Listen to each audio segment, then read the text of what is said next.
Ah bah c'est le mois de septembre, on va passer plus de temps sur Netflix qu'aller au cinéma, hein.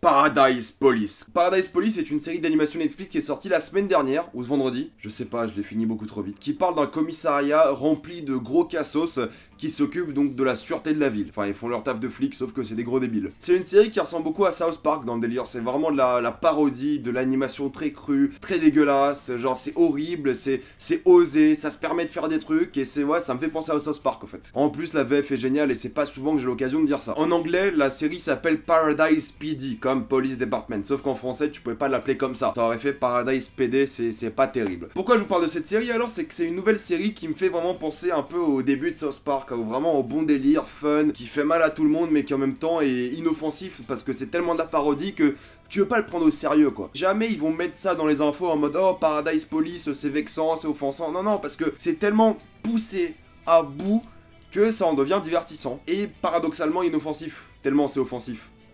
Et j'ai envie que vous découvriez cette série parce que je sais qu'il y a plein d'entre vous qui sont fans de South Park et qui sont fans d'animation et ça mérite le coup de s'y intéresser. C'est pas Rick et Morty, c'est pas BoJack Horseman, il n'y a pas de message, il n'y a rien du tout. Il y a quelques parodies à droite à gauche de certains trucs spécifiques dont je vais parler en détail après, mais il n'y a rien de tout ça. Il n'y a rien de message philosophique, dépressif, existentialiste, non. C'est juste du bon gros délire fun.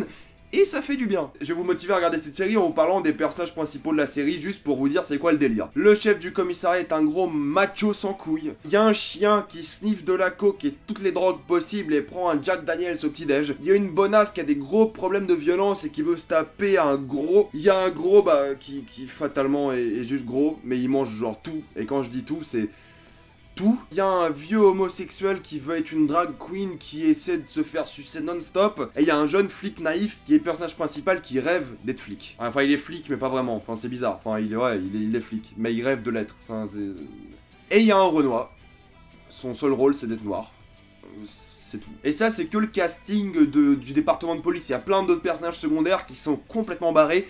Et ça part très très vite, très souvent en couille. Et quand je dis en couille, c'est littéralement en couille. Parce que c'est très brutal niveau visuel. Genre, vous allez en voir des couilles, des bites, tout ce que vous voulez. Vous allez en voir. De la violence gratuite, vous allez absolument tout voir dans cette série. Et à chaque fois que tu dis que, ah, c'est dégueulasse, et ils vont jamais réussir à aller plus loin, ils vont plus loin juste après. Genre, juste après t'avoir montré un truc ignoble, ils vont aller encore plus loin. Alors, je vous conseille déjà de ne pas manger devant cette série, parce que c'est quand même assez graphique. Mais à certains moments, je me suis dit, j'arrive pas à croire qu'ils aient osé. Et ça me fait plaisir que Netflix sorte un truc aussi dégueulasse. Parce que Netflix, il commence à avoir une image de on a tout ce que tu veux. Tu veux une série d'animation dégueulasse?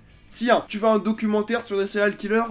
Tiens. Tu veux une bonne série qui parle de je sais pas, de politique? Tiens. Bah, trop tôt de parler de Kevin Spacey, mais vous avez compris le délire. Ils commencent à vraiment avoir tout ce qu'il faut sur leur plateforme, et ça fait plaisir. En plus, cette série est tellement dans la parodie et dans l'excès que ça arrive à parodier de manière efficace l'église, par exemple, les médias. Et quand je dis qu'ils parodient l'église ou les médias, c'est qu'ils y vont cash, hein. Genre, ils en ont rien à foutre, hein. Ils poussent tellement tout à bout que tu te dis, mais c'est pas possible, quoi. Et ça qui est marrant, c'est qu'il n'y a aucun épisode, genre, émouvant, tu vois. Il y a rien de ces merdes-là. En vrai, c'est mieux quand il y a un peu d'émotion, mais là, il y a rien de tout ça. Là, c'est juste du trash non-stop. Il y a une sorte d'intrigue principale et tout, mais en vrai, on s'en fout. Ce qu'on veut voir, c'est des bonnes blagues, parce que la série est très drôle. Moi, j'ai beaucoup rigolé, parce que juste dans l'excès, mais même, il y a des bonnes blagues qui marchent bien. Il y a énormément de références que nous, Français, bah, on peut pas comprendre. Enfin, on peut, mais il faut avoir une culture un peu plus poussée et culture basée sur les États-Unis. Mais sinon, juste les personnages, le délire et le combo de tous ces personnages rend la série super divertissante et super drôle, quoi. Et quand je vous dis qu'il y a un chien qui sniffe de la coke et il y a un vieux qui essaie de se faire sucer non-stop, vous voulez quoi de plus dans la vie? Qu'est-ce que vous voulez de plus? Et ça fait plaisir de parler d'un truc comme ça, même s'il y a rien à dire, c'est juste, c'est dégueulasse. C'est bizarre, c'est drôle, j'ai hâte de voir la saison 2, et ça fait du bien. 10 épisodes, une demi-heure, et puis c'est tout. Et puis c'est tout, ils s'en foutent. Et j'aime bien cette attitude de je m'en fous, vas-y, tiens, il n'y a pas d'intrigue, il y a une petite intrigue, mais on s'en fout, on est là pour les vannes, pour les blagues, et c'est con. Et moi qui suis pas spécialement fan de South Park ou de d'autres séries comme ça, où c'est vraiment trop pour moi, surtout que j'aime pas trop le design de South Park, là t'as un design classique d'animation, genre ça aurait pu être dessiné comme BoJack Horseman, sauf que là c'est méga trash, quoi. Je veux dire, j'ai vu des couilles de chien dans la série. Il y a un moment... Et ça, c'est que des exemples. Il y a plein de trucs vraiment hardcore qui font marrer et en même temps, t'as envie de vomir un peu. Donc voilà, c'est ce genre de délire là. Donc je vous recommande quand même Paradise Police ou Paradise PD si vous préférez. Parce que c'est drôle, parce que c'est créatif avec certains trucs, ils ont une bonne aisance avec leurs personnages. Et c'est fun quoi. Il y a même pas de musique dans la série, je crois. Il y a même pas de musique. Si vous voulez faire une idée de la série, regardez juste le générique ou genre la scène, la toute première scène de la série. Genre épisode 1, première scène. Et si ça vous plaît pas, bah laissez tomber. Mais si ça vous plaît, allez-y parce que c'est bon gros délire quoi. Et je connais déjà plein de gens qui ont regardé cette série en week-end parce que genre c'est attractif et Netflix ils ont fait une bonne promo dessus. Je crois qu'ils ont dit bah vous voulez quoi de plus qu'un chien qui parle à de la coke ou un truc comme ça. Bref, ils sont à fond dans le délire coke avec le chien. Hein. Mais le chien est super drôle et divertissant. Enfin ils y arrivent, ça marche bien. C'est créatif, c'est marrant, je vous conseille Paradise Police. Avez-vous vu Paradise Police? Si oui, mettez-moi ça dans les commentaires. Sinon bah je sais pas, allez essayez, pourquoi pas. Moi je vous dis à la prochaine fois pour une vidéo débat.